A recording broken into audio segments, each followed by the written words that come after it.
Illuvium is doing a studio in what I would consider the better way, which is laser focus all in on one. And once that's up and running and good, you move on to the next. You don't build 15 different games at the same time when they're not going to achieve that. Is that sort of how you view Illuvium as well, or you got a different take?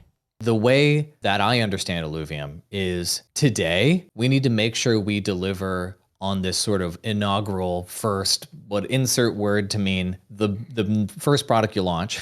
Yep. It needs to be AAA. It needs to be polished, and we need to have a successful launch and have a successful product in the market. That is pretty important. Yep. And so, yes, the primary focus of Illuvium DAO right now is delivering upon that. However, yes, we've already talked internally about what the next games are.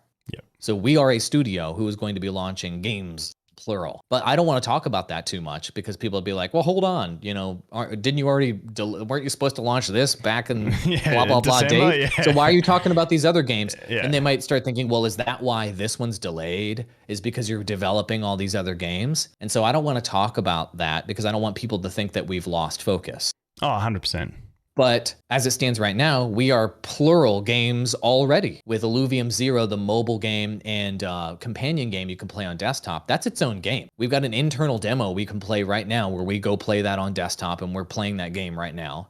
Then there's an entirely different game, which is connected with autobattler. And you saw the recent live gameplay stream where Grant and Kieran were like sweating oceans. It was so tense, man. It was too tense. But if you really break it down, the overworld experience for Illuvium is almost its own game, really. 100%. But it's also connected, of course, in essential ways for you to be able to. You need the Illuvium Zero companion game to get fuel. Then with the fuel, you can then go in the overworld and explore and collect. Then in the overworld, you can then go in the auto battler. Yeah. And then loop, loop, loop, loop. So for me, it's kind of like 3 games almost, the way that I'm thinking about it right now, that are all connected together through essential systems.